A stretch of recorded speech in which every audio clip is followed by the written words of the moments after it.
तो आदाब, नमस्कार, गुड इवनिंग, सत श्रीकाल। एक बार फिर आप तमाम लोगों का स्वागत है क्राइम तक की कहानी के इस एपिसोड में। उम्मीद है पूरी फैमिली अच्छी होगी, अपना और अपनों का ख्याल रख रही होगी।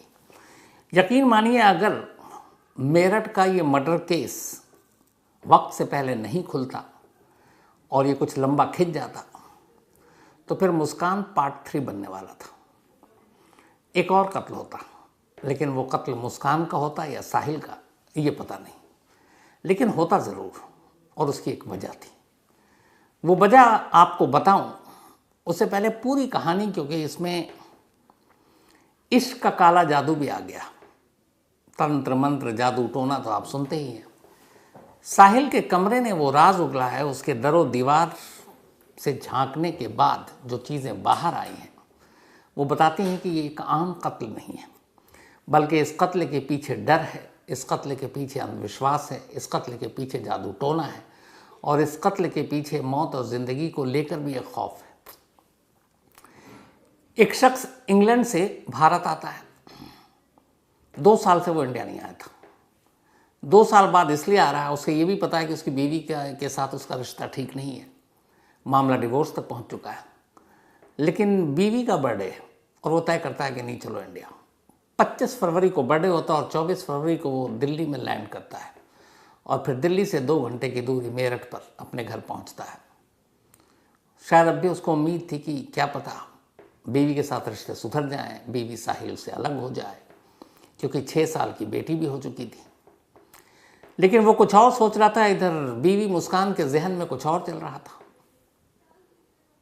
वो तो प्लान किए हुए थे नवंबर से कि वो आएगा और कत्ल करेंगे, लेकिन इस प्लान में अकेले सिर्फ मुस्कान नहीं थी, बल्कि मुस्कान का वो साथी, उसका प्रेमी साहिल भी था।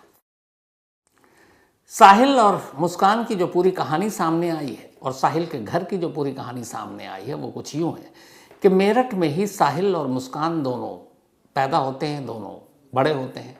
मेरठ के एक स्कूल में साहिल और मुस्कान एक साथ पढ़ते हैं 8वीं क्लास तक। 8th तक दोनों एक ही क्लास में एक साथ थे, सहपाठी थे, क्लासमेट थे। फिर 8th के बाद साहिल स्कूल छोड़ देता है। मुस्कान वहाँ से अपनी 10th कंप्लीट करती है, फिर 12th कंप्लीट करती है। उसके बाद 2016 में, अब धीरे धीरे स्कूल छूटने के बाद साहिल से मुस्कान की मुलाकात बंद, और उस वक्त 8वीं क्लास में जाहिर सी बात है दोनों एक तरह से बच्चे ही थे, बचपना था, इश्क मोहब्बत वाली कोई बात भी नहीं होगी। लेकिन कहीं ना कहीं साहिल के दिल में था मुस्कान को लेकर।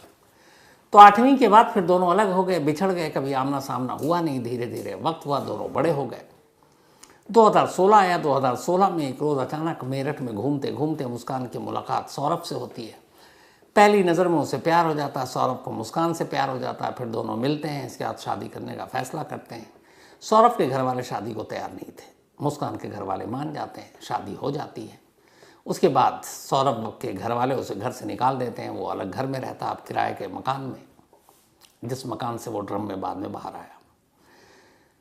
इसके बाद सौरभ वापस लंदन चला जाता है। काम ऐसा कि वो सोशल मीडिया पर रीयूनियन, कि चलो वो हमारे उस वक्त के क्लास में कौन कौन साथी थी। हमेशा हर जगह होता है, कॉलेजेस में, स्कूल में, हम पुराने लोगों को याद करते हैं, ढूंढते हैं। आजकल बड़ा आसान है सोशल मीडिया के ज़रिए, किस स्कूल के जो भी स्टूडेंट हैं वो सामने आए, एक दूसरे के ज़रिए हमारा चेन बढ़ता जाता है।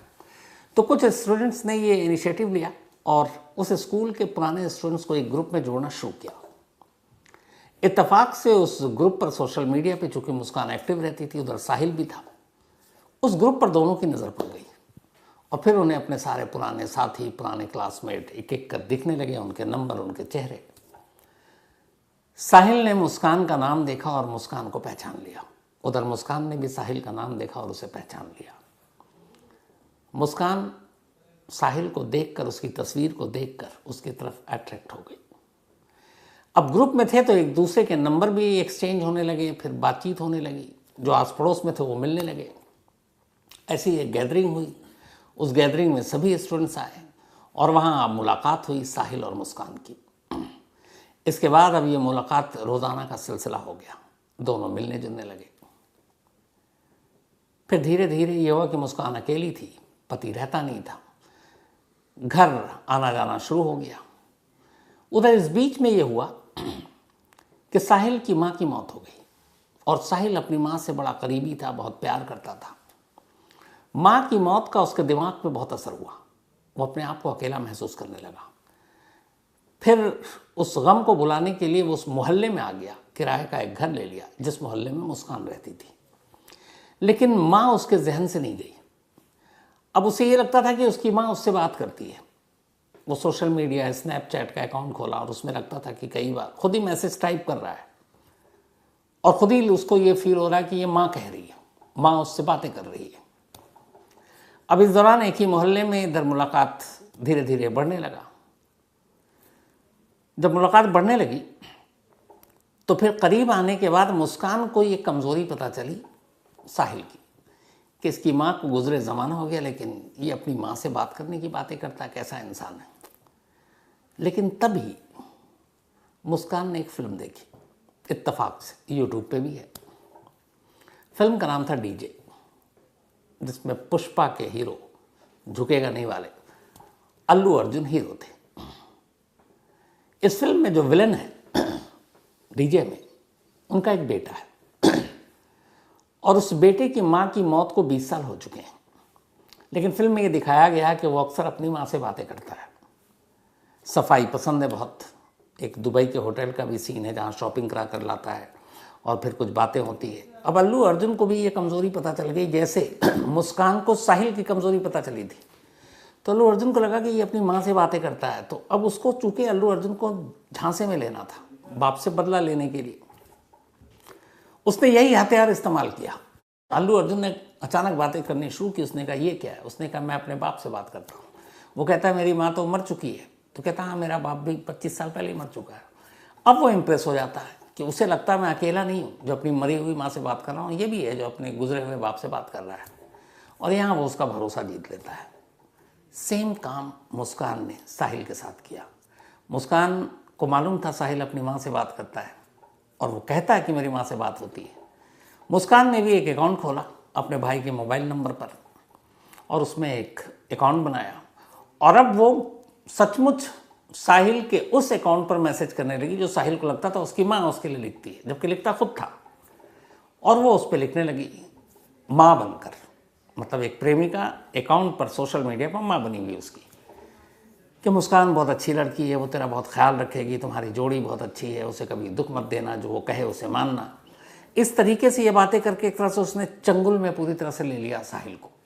और साहिल को इधर ये लगा कि जिस माँ से वो बहुत प्यार करता है उस माँ को मुस्कान इतनी पसंद है कि वो तारीफ़ कर रही है, तो माँ का आदेश है, हुक्म है, तो मैं मुस्कान का दिल कभी तोड़ ही नहीं सकता। अब वो मुस्कान पर पूरी तरह फिदा हो गया। अब उसके जहन, दिमाग, दिल में एक ही चीज़ कि बस मुस्कान को हासिल करना है। लेकिन इधर मुस्कान शादीशुदा है, 6 साल की एक बेटी है और एक पति है। कैसे मुमकिन? फिर इन दोनों के रिश्ते आम हो जाते हैं। सौरभ को पता चल जाता है, लड़ाई झगड़ा होता है, सौरभ डिवोर्स देने की बात करता है। यहाँ मुस्कान चाहती तो उस वक्त सौरभ को डिवोर्स दे सकती थी और फिर साहिल से शादी कर सकती थी, लेकिन उसने ऐसा नहीं किया क्योंकि मुस्कान के दिल में भी कुछ और चल रहा है। अब लास्ट में जब साहिल के पूरे दिमाग में घर कर गया कि उसकी माँ ने इसकी तारीफ़ की है तो बस यही है मेरी ज़िंदगी, उसको पाने के लिए किसी भी हद तक जा सकता था। गांजा भी पीता था वो, शराब का नशा अलग था, गांजे में फिर वो किसी और दुनिया में पहुंच जाता। इस दौरान में जो उसने अपना कमरा लिया माँ के गुजरने के बाद, उस कमरे की जो तस्वीरें हैं वो उसकी मानसिक स्थिति को सही सही बयान करती हैं। उन तस्वीरों में सारे वो जादू टोना, तंत्र मंत्र, अजीब अजीब शब्द, दरवाजे पे कुछ और लिखा हुआ, अंदर दीवार पे कुछ और लिखा हुआ, कमरा बिखरा हुआ, सिगरेट, बीड़ी, लाइटर, माचिस, हर चीज़। और उस कमरे की दरो दीवार एक आम शख्स का हो ही नहीं सकता। उसमें घुसते ही लगता है कि ये कोई दूसरा इंसान है जो तंत्र मंत्र, जादू टोना के चक्कर में पड़ा हुआ होगा। तो जैसे उसके मुश्किल से 10 बाई 10 का ये कमरा होगा, ये तस्वीर है पूरी अगर आप देखें। तो सबसे पहले तो दरवाजे से ही कहानी शुरू हो जाती है। दरवाजे पर सबसे पहले बाहर में बड़ा बड़ा उसने लिखा हुआ है, नमक स्वाद अनुसार, अकड़ औकात अनुसार। ये दरवाज़ा है। अब दरवाज़ा खोलकर जैसे ही हम अंदर आते हैं, अंदर दाखिल होते हैं, तो सामने दीवार पर भगवान शिव की एक तस्वीर दिखाई देगी। ये तस्वीर भगवान शिव के आदि योगी अवतार की है। तमिलनाडु में के कोयम्बटूर में जो लोग रहते हैं, जो आदि योगी का वहाँ पे साधना करते हैं, यानी कि एक तरह की साधना शांति के लिए, ये उसकी मुद्रा और उस तरह की तस्वीर है जो उसकी दीवार पर है। इसके अलावा यहीं इसी कमरे में कुर्सी, टेबल, सोफा, बेड सब पड़ा हुआ है, लेकिन दीवार पर अजीब अजीब चीज़ें हैं। एक जगह पर एक सैटेनिक पिक्चर है। सैटेनिक पिक्चर यानी जो पैशाचिक तस्वीर, जो ब्लैक मैजिक और इन सब के लिए इस्तेमाल होता है। उसके ऊपर एक ब्लैक मैजिक स्टार भी है जिस पे 5 बार 6 लिखा हुआ है। इन तस्वीरों में साफ है। साथ ही कुछ जंजीर है जो नीचे जाकर जुड़ रही है। इसके अलावा ब्लैक मैजिक यानी काला जादू में विश्वास रखने वाले लोगों की अलग अलग तस्वीरें उकेरी गई हैं। आगे दीवार पर 2 हाथ बने हुए हैं। एक हाथ में सिगरेट है और एक हाथ पर लिखा है पफ पफ पास, यानी सिगरेट पियो और आगे पास कर दो। टेबल पर एस्ट्रे और ये सारी चीज़ें आप देख सकते हैं। आगे एक दीवार पर भगवान गणेश की एक छोटी सी आकृति बनी हुई है। साथ ही भगवान शिव की भी एक तस्वीर है। दीवार पर वही आदि योगी, महादेव, ओम नमः शिवाय और बूम शंकर लिखा हुआ है। शिव जी की तस्वीर के साथ ही एक पेड़ भी है जिस पे ओम बना है और पेड़ पे एक पिंजरा लटका है। कई पक्षी पेड़ पर टंगे हैं तस्वीर में जो दिख रहे हैं, और इन सब के ऊपर साहिल ने अपनी माँ के साथ एक तस्वीर टांगी हुई, वही माँ जिससे वो बेपनाह प्यार करता। उस कमरे में माँ के साथ उसकी ये तस्वीर है। फिर एक बोर्ड भी लगा हुआ है जिस पर लिखा हुआ you can't trip with us, यानी आप हमसे उलझ नहीं सकते। यहाँ पे भी एक शैतानी तस्वीर बनी है। कमरे में चांद से लटकता हुआ एक अजीब से आकार का जानवर भी नजर आ रहा है। तो इस पूरे कमरे को देखकर कोई भी आसानी से लगा सकता है तंत्र मंत्र जादू टोना का ये पूरा खेल। अब यहाँ तक तो तस्वीर की बात हो गई। माँ गुजर चुकी है, माँ से बात हो रही है। उधर जो मुस्कान है वो माँ बनकर उसको और भड़का रही है। अब वो एक तरह से पूरी तरह से मुस्कान के गिरफ्त में है और मुस्कान को हासिल करना है उसकी ज़िंदगी का मकसद है, क्योंकि माँ का आदेश है। अब वो प्लान करता है, लेकिन इधर मुस्कान क्यों सौरभ को रास्ते से हटाना चाहती है, इस सवाल का जवाब अभी सामने नहीं आया। क्योंकि सामने वाला डिवोर्स मांग रहा, तुम उसको हट जाओ उसकी ज़िंदगी से, जो करना है करो। लेकिन डिवोर्स देने की बजाय वो साहिल के इस काम में उसका साथ क्यों देने के लिए तैयार हुई, ये अभी भी एक रहस्य है। खैर, ये सब चलता रहा। अब जब उसने मारने की बात की तो मुस्कान तैयार हो गई, लेकिन यहाँ से इस जादू टोना और तंत्र मंत्र की जो बात नहीं शुरू होती, वो ये भी है कि आमतौर पर कोई कातिल किसी को मारता है तो कहता है उसकी जान लेना, उसको मार डालना है, उसका कत्ल करना है, मर्डर करना है, हत्या करनी है। यहाँ एक बार भी जब भी ये बात करते थे सौरभ को मारने की, तो साहिल और मुस्कान ने कभी मर्डर, कत्ल, हत्या, जान लेने की बात ही नहीं की। एक ही शब्द साहिल यूज़ करता था, वो कहता था कि सौरभ का वध करना है। अब वध करना एक अलग मानी होती है, वो इन क्राइम के लिए यूज़ नहीं होता है। लेकिन वो उसके दिमाग में हावी था, वो तंत्र मंत्र, जादू टोना, अंधविश्वास, डर, भय, इसलिए वो वध शब्द इस्तेमाल कर रहा था। और इन्हीं सारी चीज़ों, तंत्र मंत्र के लिए उसने 3-4 और चीज़ें की जो मेरठ पुलिस खुद शुरू में उलझी हुई थी। पहली कि कत्ल को तुम वध कह रहे हो। दूसरी, एक लाश को ठिकाने लगाने के लिए बैग में या फिर कहीं और फ्रिज में, तब कातिल लाश के टुकड़े करता था कि उसको समेट कर उसमें ठूंस सके। यहाँ एक पूरी ड्रम है, अच्छे खासी बड़ा ड्रम है ये, और उस ड्रम में एक साबुत लाश भी आप ठूंस सकते हो।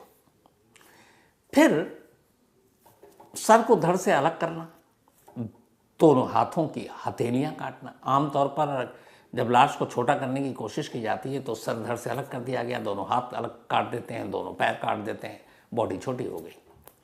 लेकिन यहाँ दोनों हाथ नहीं काटता, दोनों पैर नहीं काटता, सिर्फ हाथ की दोनों ये हथेलियाँ काटता है। अब इससे कोई फ़ायदा तो है नहीं, और सर को धड़ से अलग करता है। दूसरी चीज़, फिर कहता है मुस्कान से कि पहला वार तुम ही करोगी। ये बात भी समझ में आए, कत्ल करना है लेकिन पहला वार वो क्यों करेगी, और उसी के हाथ पे हाथ रख के खंजर को अंदर डालना है। ये भी एक राज। कत्ल जब हो जाता उसके बाद रात को सर और हथेली बैग में रखकर उस घर से दूसरी जगह घर ले जाने का जोखिम उठाता, रिस्क उठाता और बैग में रखकर अपने घर ले जाता है। तो सर और हथेली ले जाने का अपने उस कमरे में, उसी कमरे में जो ये जादू टोने से भरा हुआ है, वहाँ ले जाने का मतलब वहाँ उसने उसके साथ क्या किया होगा। तो ये वो सवाल थे जो मेरठ पुलिस को जिनके जवाब नहीं मिल रहे थे। लेकिन जब इस कमरे का राज खुला और कमरे के अंदर पुलिस पहुंची और दरो दीवार ने जो झांकना शुरू किया, दिखाना शुरू किया, तो समझ में आया कि ये सिर्फ कत्ल नहीं है, बल्कि ये एक जादू टोना, तंत्र मंत्र, अंधविश्वास, भय, डर, खौफ और बाकी जो भी आप उसकी मानसिक हालत समझे, उन सारी चीज़ों का एक निचोड़ था। और इन चीज़ों को बढ़ावा देने में जो रोल प्ले किया वो मुस्कान ने, क्योंकि मुस्कान जानती थी उसकी माँ की कमज़ोरी के बारे में, और वो उसकी माँ को बनकर सेम डीजे की तरह ये करना चाहती थी। अब मैंने जो शुरू में कहा कि ये पार्ट 3 हो सकता था मुस्कान का, क्यों कहा, उसकी वजह है। अगर आप में से डीजे फिल्म आप लोगों ने देखी होगी तो क्लाइमेक्स में ये होता है कि जब विलेन का बेटा आखिरी सीन चल रहा है और उसमें अल्लू अर्जुन उससे कहता है कि तुम्हारे पापा देखो यहाँ कितने खुश हैं, तुम्हारी वहाँ माँ अकेली है, उदास होगी, उनके पास कोई साथी नहीं है, तो तुम्हारे पापा माँ के पास क्यों नहीं जाते हैं। विलेन का वो बेटा जो इसी गुमान में है कि माँ उससे 20 साल से बात कर रही है, वो अचानक उसको लगता है हाँ पापा यहाँ खुश है, तो कहता आपने माँ को छोड़ के यहाँ अकेले कैसे खुश हो सकते हो, आप माँ के पास क्यों नहीं रहते, आप माँ के पास क्यों नहीं जाते। और ये कहते कहते वो गोली मार देता है और फिर खुश होता है कि मैंने पापा और मम्मा को मिला दिया। ये डीजे फिल्म की कहानी है। अब यहाँ पर वो माँ बनकर खुद को कह रही है कि ये तुम्हारे लिए अच्छी है, और वो मुस्कान से शादी करना चाहता था क्योंकि माँ उसके लिए कह रही है उसके हिसाब से। लेकिन मुस्कान के दिमाग और दिल में कुछ और चल रहा था। मुस्कान को शादी नहीं करनी थी, मुस्कान नहीं चाहती थी कि वो शादी करे साहिल से।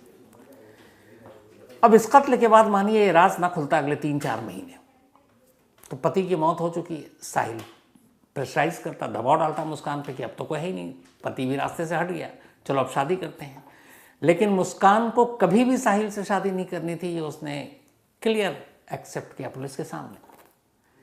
तो अब अगर उस सिचुएशन में जब ये कानून के शिकंजे में ना होते और ये मुस्कान मना करती, या साहिल को यह एहसास जिस दिन हो जाता कि इसने मुझे धोखा दिया है, मुझसे कभी शादी नहीं करेगी, तो फिर ऐसी सूरत में क्या होता, दो ही चीज़ होती, या तो मुस्कान साहिल को रास्ते से हटा देती, या फिर साहिल मुस्कान को रास्ते से हटा देता। यानी एक और कत्ल होना ज़रूरी था। तभी मैंने कहा मुस्कान पार्ट 3 होता। लेकिन खैर उससे पहले ही भेद खुल गया और ये पकड़े गए। लेकिन अजीब कहानी है। एक लड़की फिल्म से आइडिया उठाती है, एक लड़के को प्रोवोक करती है, उसके दिमाग में और वहम डालती है। लड़का माँ के प्यार में किसी और दुनिया में पहुंच जाता है, चाहे वो गांजे का नशा हो या बाकी माँ की मोहब्बत भी है और फिर अंधविश्वास, जादू टोना भी है। और इन सारी चीज़ों को मिलाकर एक शख्स जो लंदन से लौटा है अपनी बीवी का बर्थडे मनाने के लिए मारा जाता है। तो ये थी वही कहानी।